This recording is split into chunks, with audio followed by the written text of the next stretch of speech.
of my relationships, I prided myself on being not like other men. I showed up, I made effort, I tried to repair, I wanted connection. And on the surface, that all looked good, right? But underneath it all was one need fueling everything. Please see me as enough. And because my sense of worth depended on being seen that way, I couldn't tolerate anything that threatened that image. So when she brought up pain, I didn't hear her experience. I heard, you're not enough. You failed, you're the problem. And instead of listening, I defended myself. Not aggressively, not loudly, but subtly. I didn't want to hurt her. That was never my intention. But when I felt hurt, unseen or misunderstood, I protected myself, not by yelling, not by exploding, but by keeping score.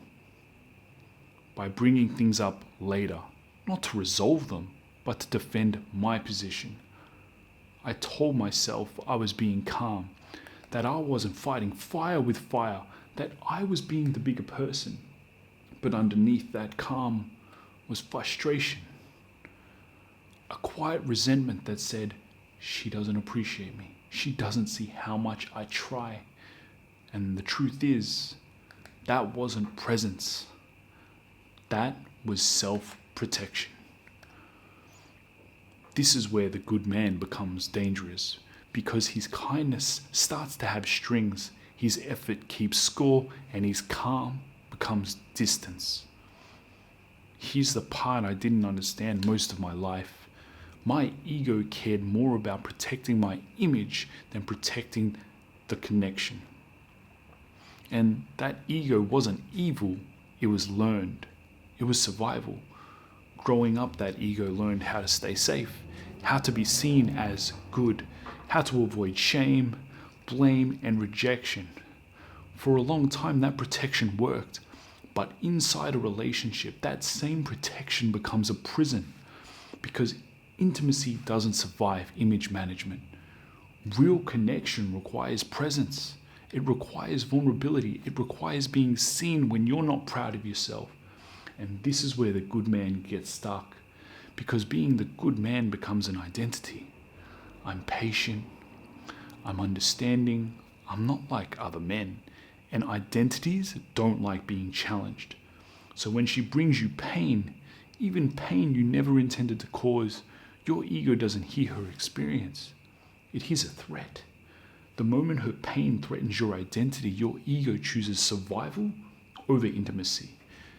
And that's when you stop listening to understand and start listening to defend.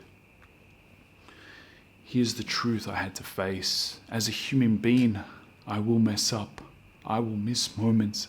I will hurt her sometimes, even without meaning to. And if I can't own that without defending my position, without explaining my intention, without making it about me, then I'm not present. I'm performing. And performance never creates emotional safety.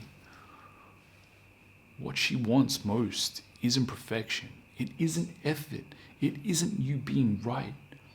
It's safety. And safety is built when you can say,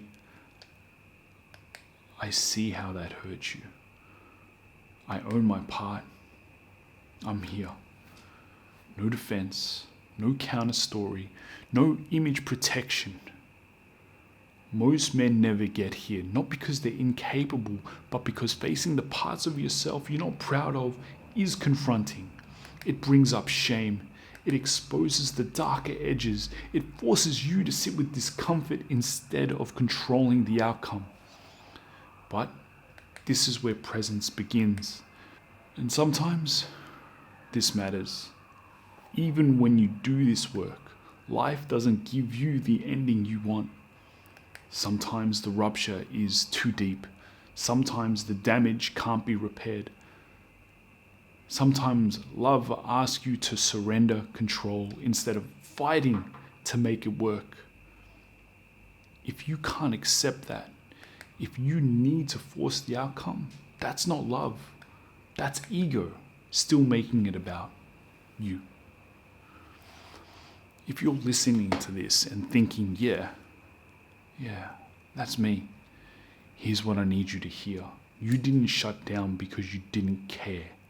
You shut down because at some point in your life, being exposed wasn't safe. So you adapted. You stayed calm. You stayed reasonable, composed. You didn't fight fire with fire.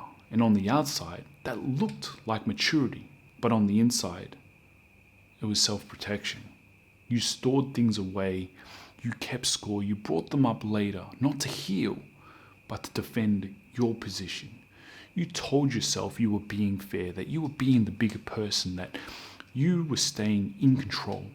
But control isn't presence, and silence isn't safety.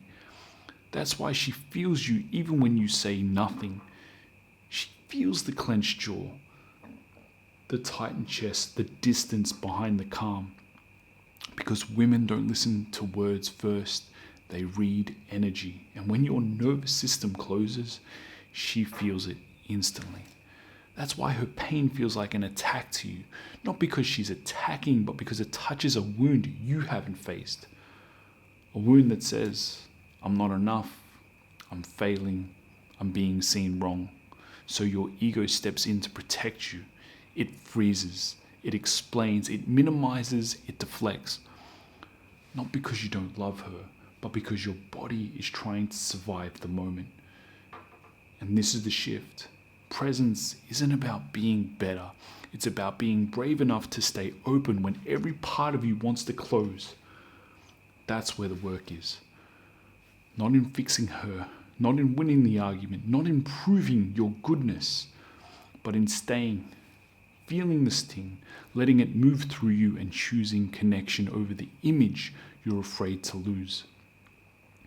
The ego will always try to protect you, but love asks something different. It asks you to stay.